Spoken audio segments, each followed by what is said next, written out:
Hello बच्चों, कैसे हैं आप सभी लोग। उम्मीद करता हूं कि बढ़िया होंगे, मस्त होंगे और आप लोगों की पढ़ाई चल रही होगी। ठीक है, तो एक लंबे छुट्टी के बाद आज फिर से मिले हैं हम स्ट्रगल एकेडमी की तरफ से। ठीक है, तो बच्चों आज से अब से और जो है कि लेक्चर कंटिन्यू रहेंगे, बनेंगे, सभी सब्जेक्ट के आपको लेक्चर प्रोवाइड होंगे। ठीक है, हाँ, और स्पेशली धन्यवाद उनको देना चाहता हूँ जो हमारे यहाँ बच्चे थे 12th में और 10th में, जो कि बढ़िया अच्छे नंबर जो है गेन किए हैं। ठीक है, उनको भी स्ट्रगल एकेडमी की तरफ से बहुत बहुत धन्यवाद। ठीक है बच्चों, इसी तरीके से लगे रहिए, मेहनत करते रहिए। ठीक है, तो चलिए बिना देर किए आज हम स्टार्ट करते हैं कक्षा 12 का।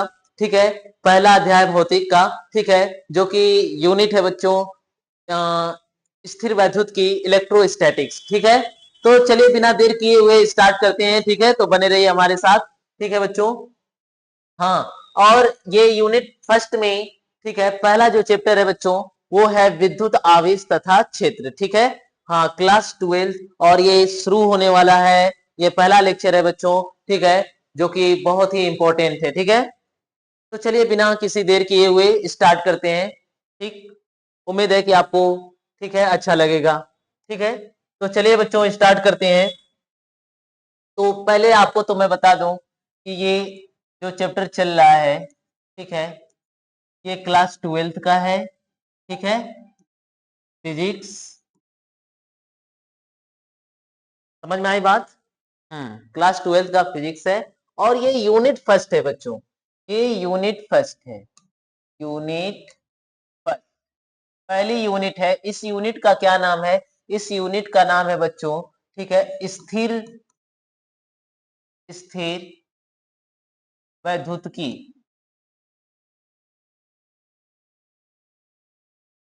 ठीक है, को कहते हैं इलेक्ट्रोस्टैटिक्स। क्या कहते हैं, इसको कहते हैं इलेक्ट्रोस्टैटिक्स। ठीक है, इसको क्या बोलते हैं, इलेक्ट्रोस्टैटिक्स कहते हैं। इलेक्ट्रोस्टैटिक्स यहाँ पर क्या है, ध्यान देना। देखिए बच्चों, ये भौतिक की ही एक ब्रांच है। ठीक है, जिसके अंतर्गत हम आवेश के बारे में अध्ययन करते हैं, लेकिन वो आवेश कैसा होना चाहिए, विराम में होना चाहिए। किसमें होना चाहिए, विराम में होना चाहिए, क्योंकि इलेक्ट्रोस्टैटिक्स का यहाँ पे मीनिंग है बच्चों। ठीक है, इलेक्ट्रो की जो मीनिंग है यहाँ पर, ठीक है, वो ली गई है इलेक्ट्रिक चार्ज से। किससे, हाँ, इलेक्ट्रिक चार्ज।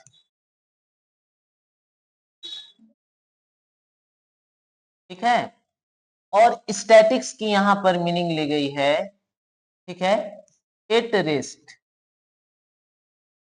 ठीक है, समझ में आई बात, जिसका अर्थ हुआ, ठीक है, कि विराम अवस्था में आवेश।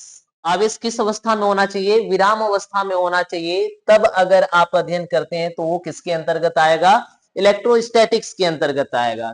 किसके अंतर्गत आएगा बच्चों, हाँ, इलेक्ट्रोस्टैटिक्स के अंदर आएगा। ये कोई चार्ज है, मानो ये कोई चार्ज है बच्चों, और इसकी वेलोसिटी क्या होनी चाहिए, जीरो होनी चाहिए, तभी तो ये रेस्ट पोजीशन में होगा। ठीक है, समझ में आई बात, क्लियर है। ठीक है, तो चार्ज को अगर रेस्ट में मानकर चलें, रेस्ट में रख कर चलें, और उसके बारे में, उसकी प्रॉपर्टी के बारे में, ठीक है, हम लोग अध्ययन करें, तो ये पहले यूनिट में आता है जिसका नाम है इलेक्ट्रोस्टैटिक्स। ठीक है, क्लियर है, समझ में आई बात। तो कह सकते हैं कि भौतिक विज्ञान की वह शाखा जिसके अंतर्गत हम आवेश को स्थिर मानते हैं और उसके गुणों के बारे में क्या करते हैं, अध्ययन करते हैं, तो हमारा स्थिर वैद्युतिकी कहलाता है। क्लियर है, बोलिए, ठीक है। अब थोड़ा सा बताता हूं कि ये जो यूनिट फर्स्ट है बच्चों, यूनिट फर्स्ट जो है, ठीक है, इलेक्ट्रोस्टैटिक्स, ठीक है, इलेक्ट्रोस्टैटिक्स, ठीक है, इसमें इसमें हमें दो चैप्टर मिलते हैं। कितने चैप्टर, हाँ, इस यूनिट में दो चैप्टर हैं। कितने चैप्टर हैं, दो चैप्टर हैं। कौन कौन से हैं, ध्यान देना। ठीक है, पहला चैप्टर है इलेक्ट्रिक इलेक्ट्रिक चार्ज। ठीक है, इलेक्ट्रिक चार्ज एंड फील्ड। ठीक है, इलेक्ट्रिक चार्ज एंड फील्ड, ठीक है, जिसको कहते हैं विद्युत आवेश, विद्युत आवेश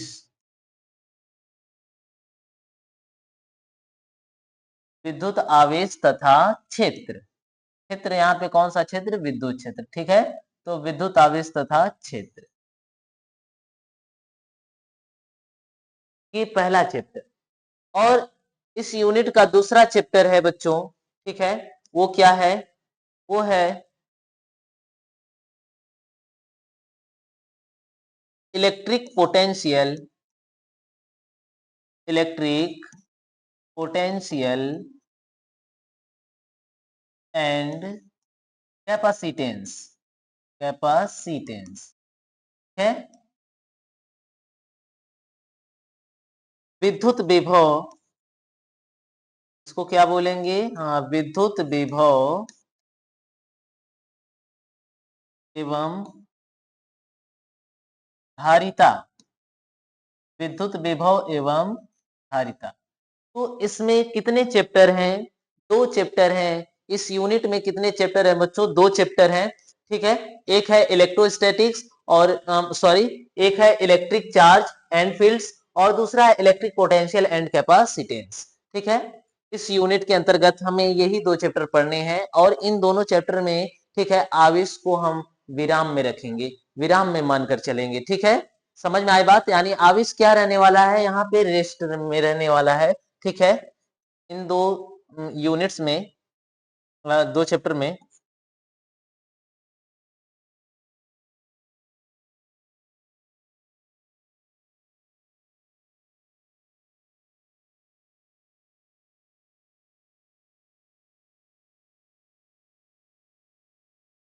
आवेश किस अवस्था में होगा? आवेश स्थिर अवस्था में रहेगा। ठीक है, हाँ, इस यूनिट में आवेश स्थिर अवस्था में रहने वाला है। किस अवस्था में रहने वाला है? स्थिर अवस्था में। तो क्लियर है? तो मैंने ये आपको चैप्टर के बारे में बता दिया। ठीक है, समझ में आई बात? ये पहला चैप्टर है बच्चों, ठीक है, इलेक्ट्रिक चार्ज एंड फील्ड्स, विद्युत आवेश तथा क्षेत्र। ठीक है, और इन दोनों, ठीक है, चैप्टर में आवेश को हम क्या लेकर चलेंगे? रेस्ट में लेकर चलेंगे, स्थिर अवस्था में लेकर चलेंगे। ठीक है, यानी चार्ज की जो वेलोसिटी होगी, चार्ज की जो वेलोसिटी होगी वो क्या होने वाली है? जीरो होने वाली है। ठीक है, क्लियर है? बोलिए बच्चों, आगे बढ़ा जाए तो ठीक है, आगे चलते हैं, आगे चलते हैं, देखते हैं। ठीक, कि जो पहले तो बात ये है कि आवेश क्या होता है। ठीक है, और मैंने आपको पहले से ही बता रखा है 10 में, ठीक है, कि आवेश क्या होता है बच्चों। ठीक है, आप 10 में पढ़े भी होंगे, तो यही टॉपिक आज की लेकर चलते हैं कि आवेश क्या है।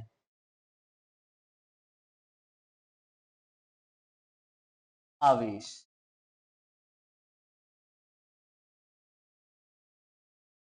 इसको कहते हैं चार्ज। क्या कहते हैं? चार्ज कहते हैं। है, क्लियर है? तो देखिए, आवेश क्या होता है? आवेश किसी पदार्थ का, ठीक है, एक गुण होता है बच्चों। ठीक है, जो वैद्युत प्रभाव अथवा चुंबकीय प्रभाव, दोनों प्रभावों को क्या करता है? ठीक है, उत्पन्न करता हो। ठीक है, समझ में आई बात? तो इस प्रॉपर्टी को, इस मटेरियल की प्रॉपर्टी को हम कहते हैं चार्ज। ठीक है, समझ में आई बात? तो आवेश क्या है बेसिकली? ठीक है, ये प्रॉपर्टी ऑफ जो है मटेरियल होता है। चार्ज क्या होता है? प्रॉपर्टी ऑफ मटेरियल होता है, जो इलेक्ट्रिक इफेक्ट और मैग्नेटिक इफेक्ट दोनों क्या करता है? प्रोड्यूस करता हो या शो करता हो। ठीक है, तो बड़ी ही सिंपल और जो है कि आसान परिभाषा है कि यह किसी, इसमें आप लिख सकते हैं, देखिए कि यह, एक मिनट, कलर मैच कर रहा है बच्चों, का कलर चूज कर लें। चलिए, यह पदार्थ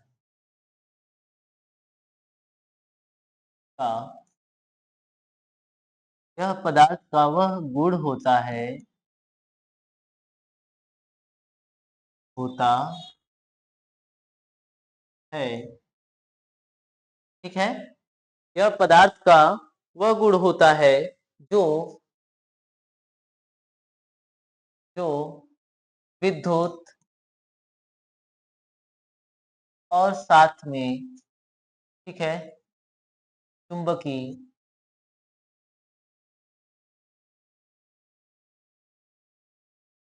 प्रभावों को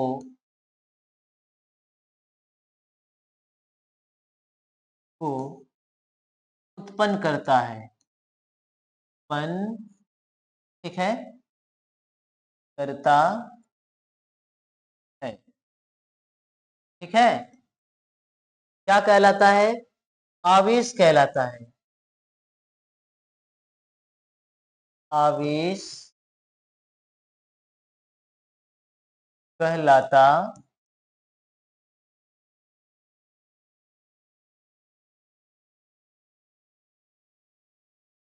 और जब कोई वस्तु आवेशित हो जाती है तो ये आकर्षित अथवा प्रतिकर्षित करने भी लगती है। ठीक है बच्चों? हाँ, क्योंकि इसमें आवेशित हो जाएगी तो इसमें आकर्षण और प्रतिकर्षण, ठीक है, के गुण भी क्या हो जाते हैं? उत्पन्न हो जाते हैं। ठीक है, जैसा कि आप लोग कूलम्ब सलाह में पढ़ेंगे, आकर्षण और प्रतिकर्षण बल वगैरह। ठीक है, तो समझ में आई बात? तो ये देखिए कि यह पदार्थ का वह गुण होता है, ठीक है, जो वैद्युत तथा चुंबकीय प्रभाव को क्या करता हो? उत्पन्न करता हो। ठीक है, उसे क्या कहते हैं? आवेश कहते हैं। क्या कहते हैं? उसे आवेश कहते हैं। और आवेश देखा जाए तो दो प्रकार के होते हैं। ठीक है, तो यहाँ पे मैं बात कर रहा हूं आवेश के प्रकार। किसके प्रकार? हाँ, आवेश के प्रकार। यहाँ पर बात चल रही है आवेश के प्रकार की। आवेश के प्रकार, ठीक है। आवेश के प्रकार, थोड़ा सा आवेश के बारे में और बता दूं।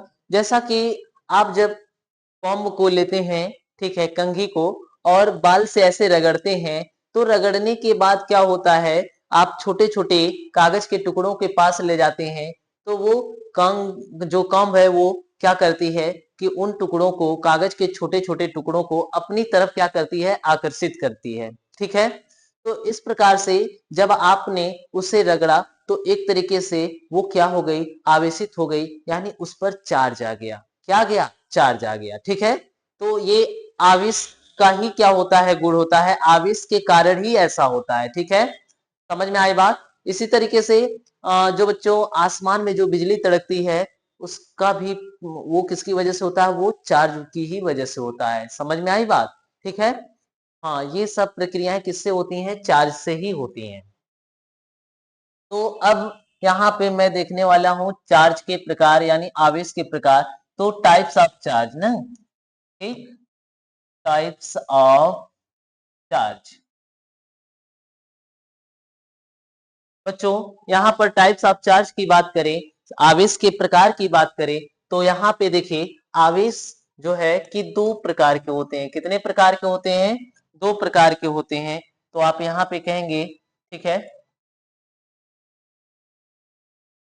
आवेश, आवेश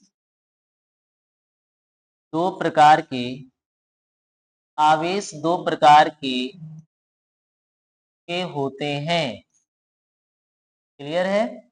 तो कौन कौन से चार्ज हैं? तो देखिए, पहला आवेश है बच्चों धन आवेश। कैसा आवेश? हाँ, धन आवेश।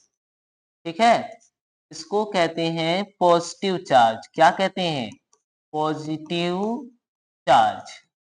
क्या कहा जाता है? पॉजिटिव चार्ज कहा जाता है। दूसरा आवेश क्या होगा? ऋण आवेश। कैसा आवेश? ऋण आवेश, यानी नेगेटिव चार्ज। कैसा चार्ज? Negative, negative charge. ठीक, क्लियर है? बोलिए। ठीक, देखिए, धन आवेश और ऋण आवेश को समझने से पहले हमें थोड़ा समझना होगा, ठीक है, कि किसी पदार्थ के परमाणु स्तर पर बात करें तो देखिए, कोई भी परमाणु हो, ठीक है, वो सर्वप्रथम पहले, कोई भी परमाणु हो बच्चों, ठीक है, उस परमाणु में, ठीक है, प्रारंभिक रूप में या सामान्य अवस्था में ये कह लीजिए कि परमाणु क्या होते हैं? उदासीन होते हैं, अर्थात उनमें इलेक्ट्रॉनों की संख्या और प्रोटॉनों की संख्या आपस में क्या होती है? बराबर होती है। ठीक है, हाँ, सामान्य अवस्था में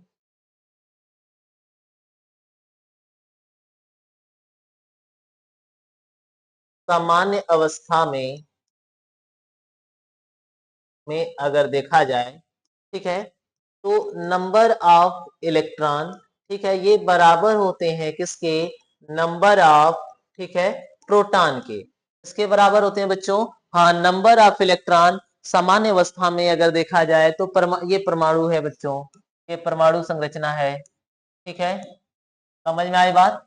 तो सामान्य अवस्था में बच्चों, ठीक है, परमाणु के अंदर इलेक्ट्रॉनों की संख्या और प्रोटॉनों की संख्या आपस में बराबर होती है, ठीक है। और ये आवेश किन पर पाए जाते हैं, तो ये आवेश जो है, यहाँ पे जो आवेश पढ़ा रहा हूं बच्चों, ठीक है, ये आवेश, ठीक है, इन्हीं दो कणों पर पाए जाते हैं, किन पर, इलेक्ट्रॉन पर और प्रोटॉन पर, ठीक है।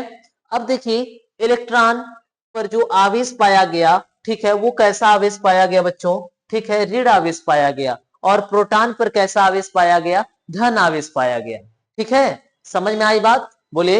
हाँ, यहाँ पर ये जो आप बीच में देख रहे हैं, ये तो है नाभिक, ये बीच में क्या है, नाभिक है, ठीक है, ये बीच में नाभिक है बच्चों। और इसके जो बाहर देख रहे हैं वृत्ताकार, ये कक्षाएं हैं।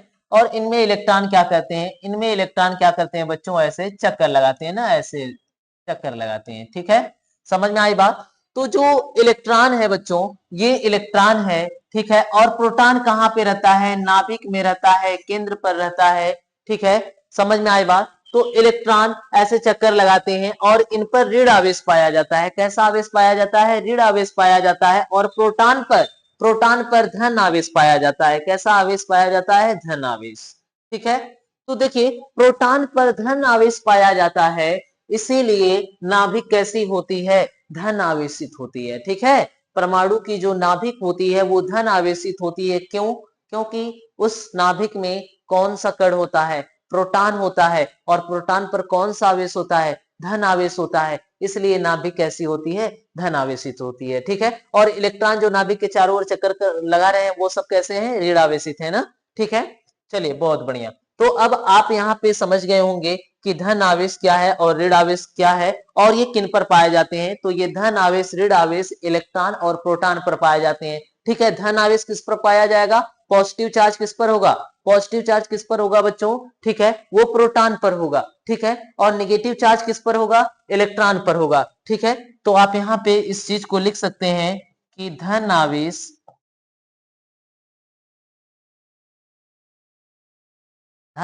किस पर होगा, प्रोटॉन पर, किस पर होगा, प्रोटॉन पर, ठीक है। धन आवेश प्रोटॉन पर मिलेगा, ठीक है। और यहीं पर देखा जाए, ऋण आवेश की बात की जाए, ठीक है, तो ऋण आवेश जो होगा, ठीक है बच्चों, हाँ, ऋण आवेश की अगर मैं बात करूं, ठीक है, तो ये पाया जाएगा किस पर, हाँ, ये ऋण आवेश पाया जाएगा इलेक्ट्रॉन पर, किस पर पाया जाएगा, हाँ, ये इलेक्ट्रॉन पर पाया जाएगा। तो धन आवेश, ठीक है, धन आवेश प्रोटॉन पर और ऋण आवेश इलेक्ट्रॉन पर, ठीक है, ये पाए जाते हैं। ये चार्ज क्या है, ये मटेरियल की प्रॉपर्टी है। और मटेरियल में आए तो परमाणु स्तर पे आए, तो परमाणु स्तर पे जब आप आएंगे, ठीक है, तो इनमें आपको पार्टिकल मिलेंगे, कण मिलेंगे, सूक्ष्म कण, जो इलेक्ट्रॉन, प्रोटॉन और न्यूट्रॉन होते हैं, ठीक है। न्यूट्रॉन भी कहाँ रहता है बच्चों, न्यूट्रॉन भी प्रोटॉन के साथ ही रहता है, नाभिक में रहता है, लेकिन उस पर कोई आवेश नहीं होता है, ठीक है।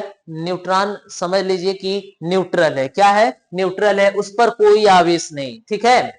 तीन कण होते हैं परमाणु में, फिलहाल मूल कण देखा जाए, ठीक है, इलेक्ट्रॉन, प्रोटॉन और न्यूट्रॉन, ठीक है। लेकिन इलेक्ट्रॉन जो है, नाभिक के बाहर जो वृत्ताकार कक्षाएं पाई जाती हैं, उनमें चक्कर लगाता है। प्रोटॉन नाभिक में स्थित होता है और साथ में न्यूट्रॉन भी रहता है, ठीक है। लेकिन न्यूट्रॉन पर कोई आवेश नहीं है, ठीक है, समझ में आई बात। इसलिए जो है, दो ही आवेश हैं, ऋण आवेश, धन आवेश, जो इलेक्ट्रॉन और प्रोटॉन पर पाए जाते हैं, ठीक है।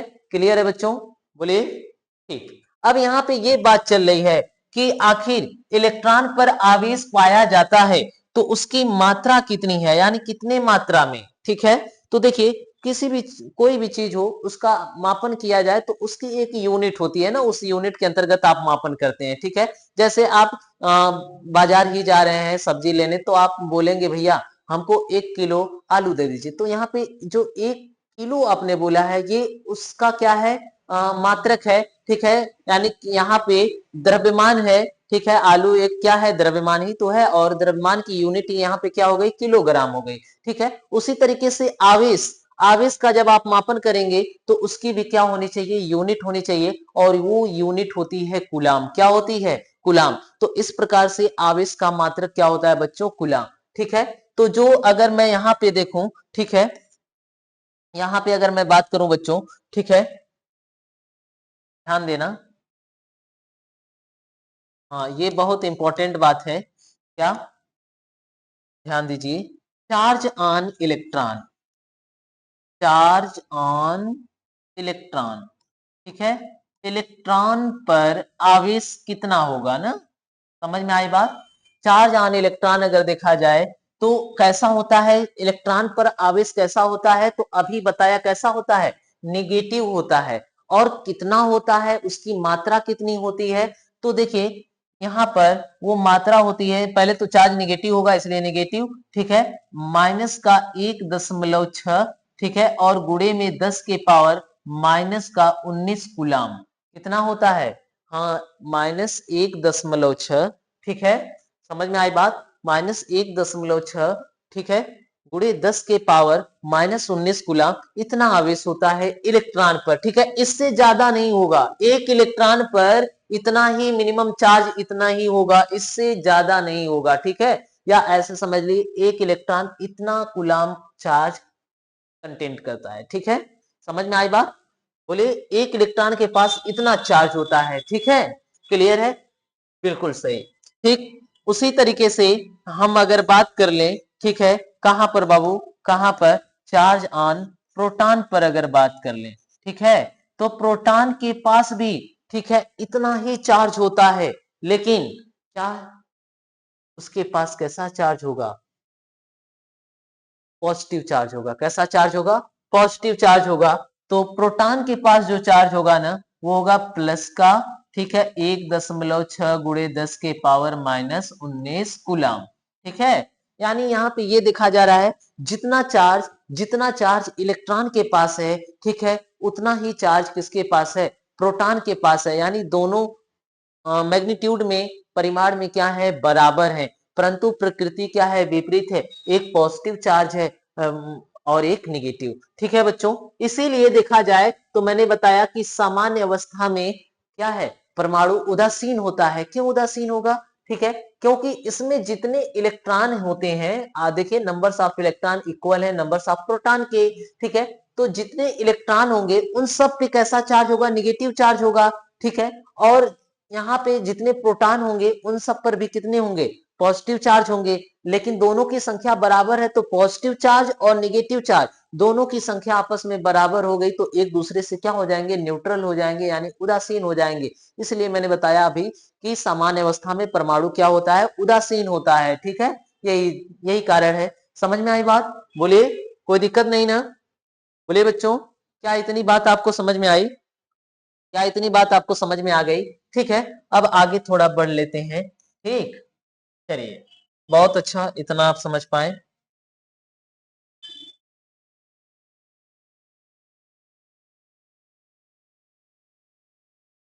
अब यहाँ पे एक बात ये चल रही है, ठीक, कि मैंने अभी बताया, ठीक, कि चार्ज, इन पर कौन सा चार्ज होता है, कितना होता है, और इनकी यूनिट्स भी मैंने बता रखी। दो टाइप्स के चार्ज हैं, एक पॉजिटिव चार्ज, एक निगेटिव चार्ज, किन पे कौन चार्ज पाया जाएगा, ये सब हमने अभी यहाँ पर बात कर ली, ठीक है बच्चों, ठीक।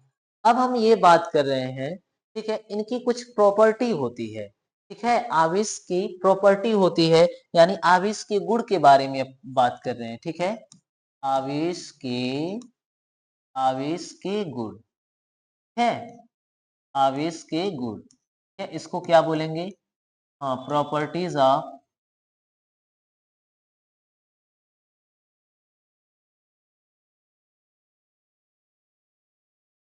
आवेश के गुण,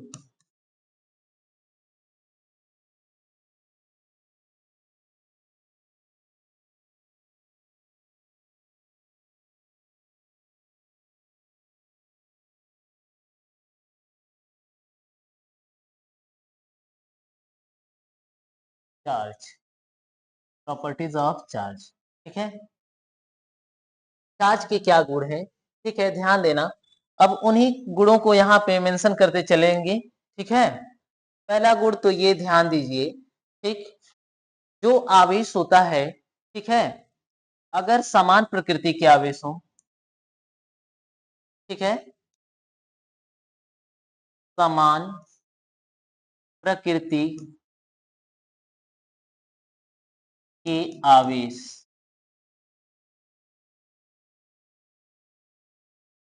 एक दूसरे को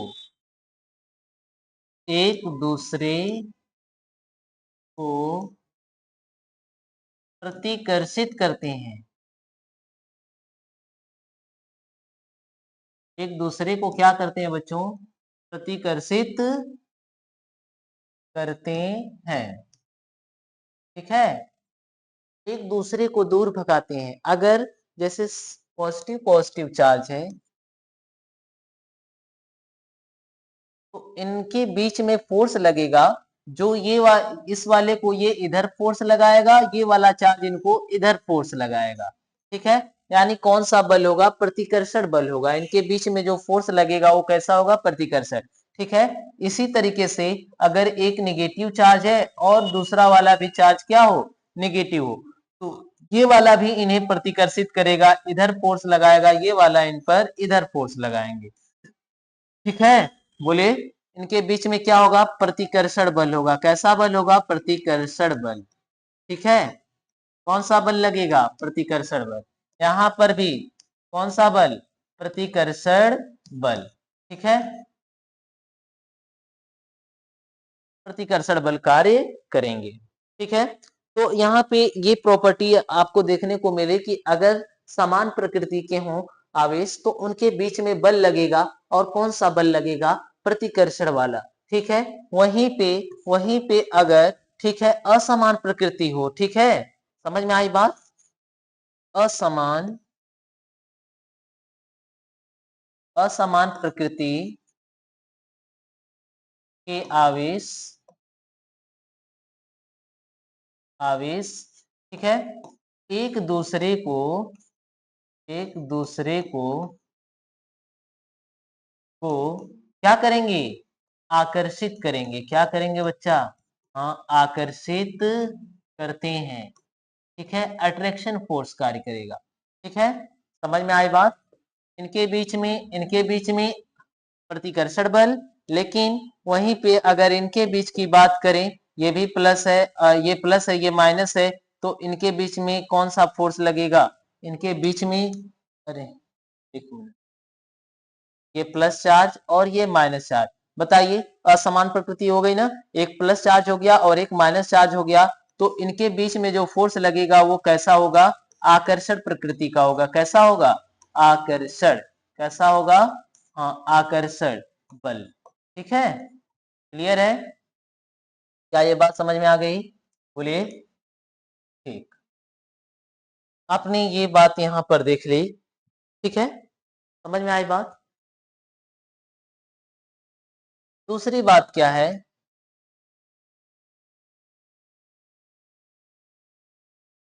देखिए दूसरी बात ये है बच्चों, ठीक है, कि जो आवेश होते हैं, ठीक है, आवेश अपने चारों तरफ वैद्युत क्षेत्र बनाते हैं। क्या बनाते हैं, वैद्युत क्षेत्र बनाते हैं। तो यहाँ पे कह सकते हैं आवेश अपने चारों तरफ एक क्षेत्र बनाते हैं। क्या बनाते हैं, क्षेत्र बनाते हैं, जिसे विद्युत क्षेत्र कहते हैं। क्या कहते हैं, विद्युत क्षेत्र कहते हैं। ये भी क्या है, प्रॉपर्टी ही तो है चार्ज की। ठीक है, बोलिए।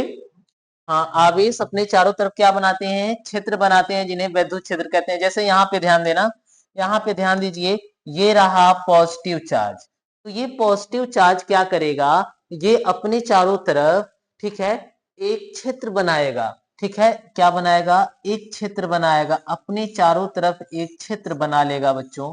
ठीक है, उस क्षेत्र को हम क्या बोलेंगे, वैद्युत क्षेत्र। क्या बोलेंगे, वैद्युत क्षेत्र कहेंगे। ठीक है, समझ में आई बात। तो ये देखा जाए तो ये अपने चारों तरफ एक क्या बना रखा है, क्षेत्र बना रखा है।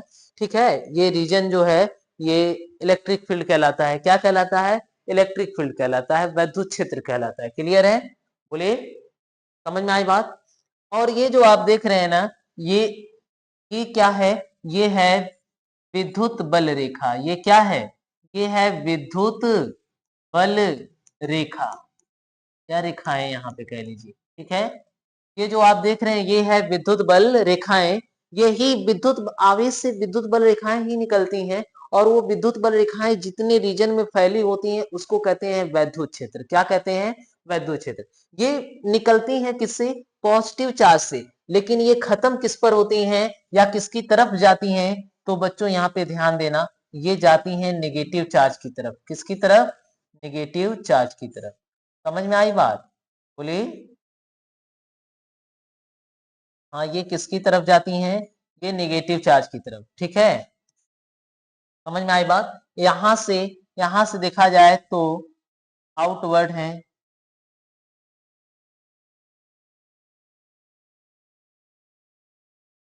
आउटवर्ड।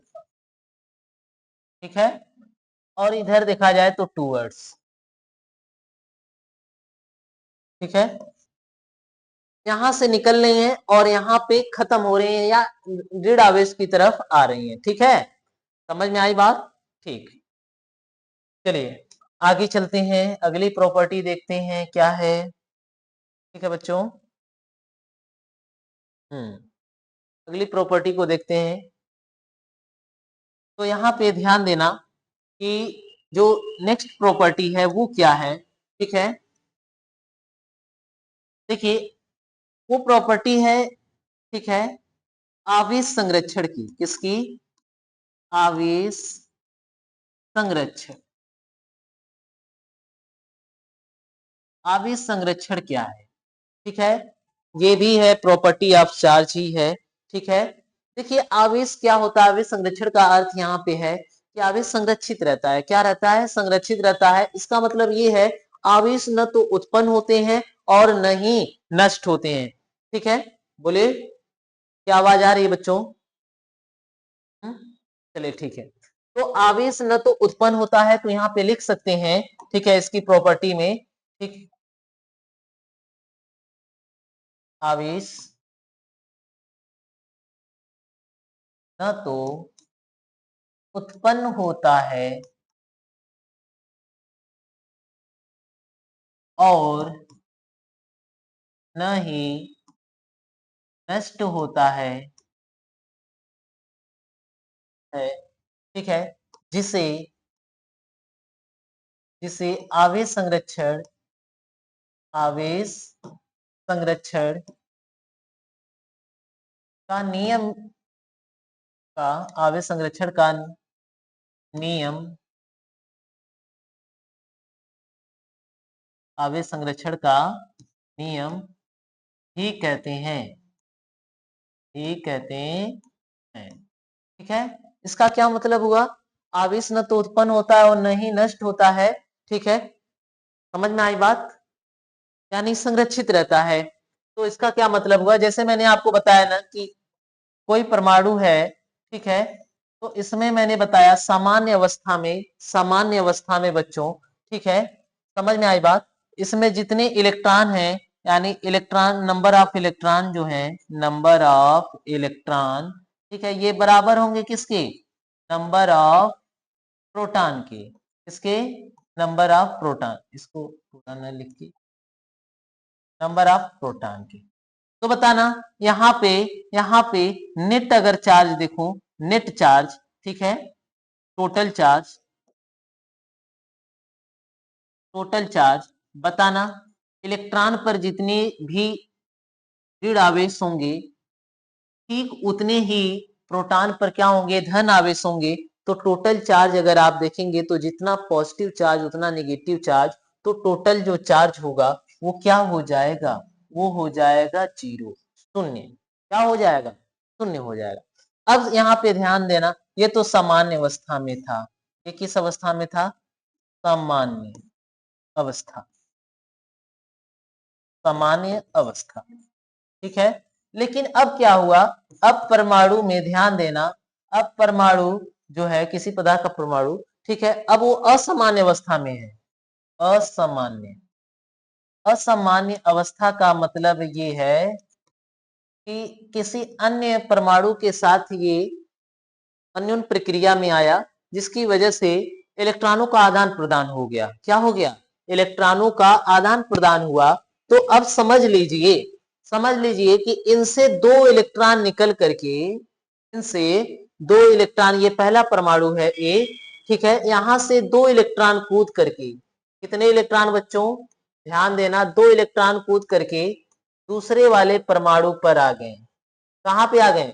दूसरे वाले परमाणु पे आ गए, ठीक है। समझ में आई बात? बोलिए। हाँ, यहां पर आ गए, ये दूसरा परमाणु भी। अब बताना, अगर यहां से दो इलेक्ट्रॉन कम हो गए, ध्यान देना बच्चों, यहां से दो इलेक्ट्रॉन अगर कम हो जाएंगे तो यहाँ पे दो प्रोटॉन अधिक हो जाएंगे, यानी कि इस पर दो क्या आने वाला है? इस परमाणु पर, ठीक है, समझ में आई बात? दो प्लस चार्ज आ जाएगा, और जहां पे इलेक्ट्रॉन जाएंगे वहां पे दो माइनस चार्ज आ जाएगा, क्योंकि ये इलेक्ट्रॉन कैसे हैं? नेगेटिव चार्ज वाले पार्टिकल हैं, इसलिए ये इलेक्ट्रॉन जहां पर जाएंगे वहां पर नेगेटिव चार्ज आएगा, और जहां से निकलेंगे वहां पे पॉजिटिव चार्ज आ जाएगा, ठीक है। तो अब यहाँ पे अगर मैं इस अवस्था में देखूं, इस परमाणु पर कितने पॉजिटिव चार्ज? दो। और इस परमाणु पर, बी वाले परमाणु पर कितने नेगेटिव चार्ज? दो। तो यहाँ पर अभी भी टोटल चार्ज अगर देख लिया जाए, ठीक है, टोटल चार्ज अगर देख लिया जाए बच्चों, तो अभी भी क्या हो गया? जीरो हो गया। कैसे जीरो हुआ? तो ध्यान देना, टू इलेक्ट्रॉन है और टू प्रोटॉन है, मिलके कितने हो गए? जीरो हो गए। कितने हो गए बालक? जीरो हो गए। इलेक्ट्रॉनों की संख्या, प्रोटॉनों की संख्या आपस में क्या हो गई? बराबर हो गई, ठीक है। सामान्य अवस्था में भी क्या था? टोटल चार्ज शून्य, ठीक है। असामान्य अवस्था यानी कि अन्योन्य प्रक्रिया हुई दो परमाणुओं के बीच में, तब भी जो है चार्ज, टोटल चार्ज क्या मिल रहा है? जीरो मिल रहा है। इसको कहते हैं आवेश संरक्षण का नियम। क्या कहते हैं? आवेश संरक्षण का नियम कहते हैं। क्लियर है? क्लियर है क्या? बोलिए। समझ में आई बात? हाँ, सामान्य अवस्था में भी चार्ज क्या हुआ? शून्य हुआ, मतलब न तो उत्पन्न हुआ, ठीक है। समझ में आई बात? और यहाँ पे देख लीजिए, यहाँ पर भी न तो नष्ट हुआ, यहाँ पर जो चार्ज आए वो भी अभी भी क्या है? मतलब संरक्षित है। आवेश क्या है? संरक्षित। टोटल चार्ज पहले भी शून्य और यहाँ पर भी शून्य हुए, लेकिन उत्पन्न जो हुए, अगर इसको डिस्क्रीट कर किया जाए अलग अलग बॉडी पे, तो ये चार्ज उत्पन्न होंगे। लेकिन अगर पूरे निकाय का अगर आप देखें, तो यहाँ पे टोटल चार्ज अभी भी क्या है? शून्य है, ठीक है। इसी को कहते हैं आवेश संरक्षण का नियम। क्या कहते हैं? आवेश संरक्षण का नियम। आवेश न तो उत्पन्न होता है और न ही नष्ट होता है, बल्कि संरक्षित होता है, इसे आवेश संरक्षण का नियम कहते हैं। क्लियर है बच्चों? बोलिए। ठीक है, बहुत सारी प्रॉपर्टी हैं, ठीक है। और सब प्रॉपर्टी में नेक्स्ट में क्या है कि उसको देखूंगा, ठीक है। चलो, एक प्रॉपर्टी और देख लेते हैं बच्चों, ठीक है। हाँ, फिर जो शेष बच जाएंगे उनको नेक्स्ट टाइम में देख लेंगे, ठीक है। ठीक, अब ये प्रॉपर्टी है, ठीक है, क्वांटाइजेशन ऑफ चार्ज, ठीक है, इसको कहते हैं आवेश का क्वांटीकरण, ठीक, क्वांटीकरण, ठीक, आवेश का क्वांटीकरण, ठीक है बच्चों। आवेश का क्वांटीकरण का क्या अर्थ है? ठीक है, देखिए, हम जानते हैं कि जो स्थानांतरण होता है एक पदार्थ से दूसरे पदार्थ में, इलेक्ट्रॉनों का ही स्थानांतरण होता है, ठीक है। समझ में आई बात? तो यहाँ पे कह सकते हैं कि हम जानते हैं स्थानांतरण, हम जानते हैं स्थानांतरण केवल केवल क्या होता है बच्चों? इलेक्ट्रॉनों का होता है, का होता है, ठीक है। स्थानांतरण केवल किसका होता है? इलेक्ट्रॉनों का होता है। एक वस्तु से दूसरे वस्तु में कौन ट्रांसफर हो सकता है केवल इलेक्ट्रॉन ही, ठीक है। तो हस्तांतरण किसका होता है? केवल इलेक्ट्रॉन का होता है, ठीक है। अब यहाँ पे एक कोई बॉडी है, ठीक है, जिसका नाम है ए, और यहाँ पे एक दूसरी बॉडी है जिसका नाम है बी, ठीक है। तो यहाँ पे ऐसा कभी भी नहीं होगा। देखिए, आपको पता है ना, आवेश का क्वांटीकरण का अर्थ ये है कि इलेक्ट्रॉन यहाँ से अगर यहाँ पे जाता है, ए बॉडी से दूसरे बॉडी में अगर इलेक्ट्रॉन जाएगा, ठीक है, तो ऐसा नहीं होगा कि इलेक्ट्रॉन पर जो आवेश है, ठीक है, वो 1/2 हो। कितना हो? 1/2 नहीं, क्योंकि इलेक्ट्रॉन पर जो आवेश पाया जाता है, ठीक है, समझ में आई बात? एक इलेक्ट्रॉन पर आवेश कितना होता है? माइनस का 1.6 गुणे 10 के पावर -19 कूलम, ठीक है। समझ में आई बात? ये इलेक्ट्रॉन, तो जो इलेक्ट्रॉन ट्रांसफर होंगे ना, वो पूर्ण गुणज के रूप में होंगे। जो इलेक्ट्रॉन यहाँ से ए बॉडी से बी बॉडी में जाएंगे, ठीक है, यहाँ पे इलेक्ट्रॉन का ट्रांसफर होगा, ठीक है। तो अगर यहाँ पे इलेक्ट्रॉन एक बॉडी से दूसरे बॉडी में अगर जा रहे हैं, तो यहाँ पे जो आवेश जाएगा बच्चों, देखिए, अगर एक इलेक्ट्रॉन यहाँ पे जाता है, तो यहाँ पे जो आवेश को हम क्यू से लिखते हैं, किससे लिखते हैं? ध्यान देना, आवेश को किससे प्रदर्शित किया जाता है? क्यू से, ठीक है। क्लियर है बच्चों? तो देखिए, एक बॉडी से इलेक्ट्रॉन अगर दूसरे बॉडी में जा रहा है, अगर एक इलेक्ट्रॉन जा रहा है, तो एक इलेक्ट्रॉन जाएगा, तो उसके पास कितना आवेश जाएगा? इतना आवेश जाएगा, यानी 1 E के क्या हो जाएगा? बराबर, ठीक है। समझ में आई बात? जो चार्ज होगा उसको क्यू से लिखते हैं, और ये इतने आवेश की क्या होगा? बराबर, क्योंकि एक इलेक्ट्रॉन पर इतना आवेश होता है, तो क्यू बराबर उतना हो जाएगा ना। क्लियर है? ठीक। अगर यहां से बच्चों, ये तो एक इलेक्ट्रॉन था, अगर सपोज 2 इलेक्ट्रॉन जा रहे हैं, कितने इलेक्ट्रॉन? 2 इलेक्ट्रॉन, तो जो आवेश होगा वो क्यू बराबर हो जाएगा 2E। कितना हो जाएगा? 2E, ठीक है। और इस तरीके से सपोज ए बॉडी से बी बॉडी में n इलेक्ट्रॉन जा रहे हैं, कितने इलेक्ट्रॉन? n इलेक्ट्रॉन, तो यहाँ पे Ne हो जाएगा। क्या हो जाएगा? Ne। क्या हो जाएगा? Ne हो जाएगा, ठीक है। समझ में आई बात? अगर ए बॉडी पर अगर देखें तो पॉजिटिव चार्ज आएगा, और बी बॉडी पर अगर देखा जाए तो निगेटिव चार्ज होगा। इस तरीके से क्यू जो होगा वो प्लस माइनस दोनों होगा ना, ठीक है। अगर ए बॉडी पर देखेंगे, जहां से इलेक्ट्रॉन निकला वहां पे पॉजिटिव चार्ज, और जिस बी बॉडी पे गया तो वहां पे निगेटिव चार्ज। दोनों पे चार्ज क्या होने वाले? सेम है, अभी मैंने बताया आवेश संरक्षण के नियम से, ठीक है। समझ में आई बात? ठीक है। अब यहाँ पे ध्यान देना, यहाँ पे ध्यान देना कि जहां n देख रहे हैं, n को, ये n क्या है? n है 1, 2, 3, ऐसे नंबर है, ठीक है। ये नंबर कभी भी 1/2 नहीं हो सकता, 3/2 नहीं हो सकता। समझ में आई बात? 5/2 नहीं हो सकता, ठीक है। बोलिए, इस ऐसा ये समझ लीजिए कि इलेक्ट्रॉन पूर्ण गुणज के रूप में हो जाएंगे, इलेक्ट्रॉनों का ट्रांसफर होगा पूर्ण गुणज के रूप में। यहाँ पे इलेक्ट्रॉन का, यहाँ पे कह रहा हूं कि इलेक्ट्रॉन का स्थानांतरण, स्थानांतरण, ठीक है, पूर्ण गुणज के रूप में होता है, ठीक है। समझ में आई बात? इसी को कहते हैं क्वांटाइजेशन ऑफ चार्ज। क्या कहते हैं? Quantization of charge. मतलब इलेक्ट्रॉन, ऐसा नहीं होगा कि ए बॉडी से आधा इलेक्ट्रॉन निकल कर गया बी बॉडी पे, नहीं, जाएगा तो पूरा जाएगा। समझ में आई बात? ये आधा उधा वाला कोई केस नहीं होता है। समझ में आई बात? पूर्ण गुणज के रूप में होते हैं। इलेक्ट्रॉन या तो 1 जाए, या तो 2 जाए, या तो 3 जाए, 4 जाए। ऐसा नहीं होगा कि 3.5 चला जाए, 1.5 चला जाए इलेक्ट्रॉन, ऐसा कभी भी नहीं होता है। इसी को कहते हैं क्वांटाइजेशन ऑफ चार्ज। क्या कहते हैं?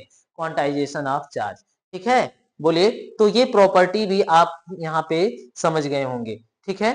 बोलिए, हाँ, इंटीजर के रूप में, जिसको क्या कहते हैं? इंटीजर भी कह सकते हैं, इंटीजर फॉर्म में, ठीक है, इलेक्ट्रॉन का ट्रांसफर होगा, ठीक है।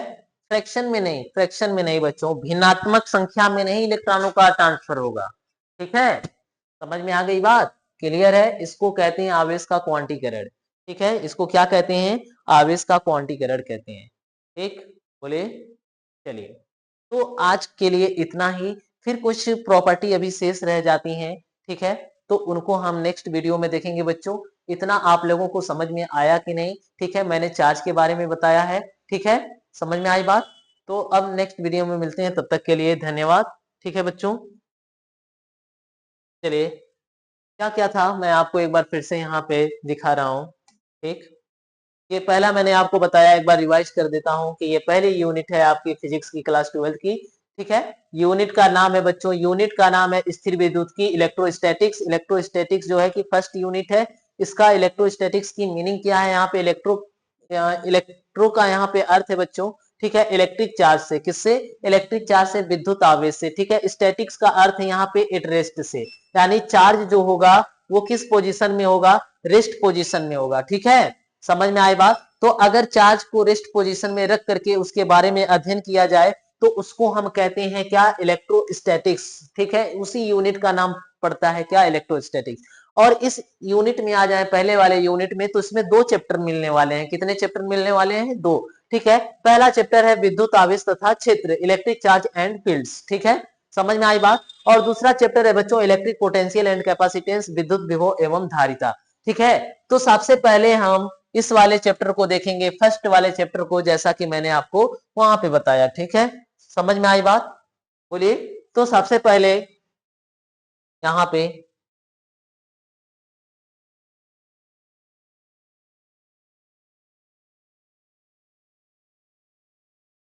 ठीक है, तो मैंने यहाँ पे आपको चार्ज के बारे में बताया। ठीक है, समझ में आई बात? तो चलिए आज के लिए इतना ही, फिर मिलते हैं बच्चों नेक्स्ट वीडियो में, तब तक के लिए।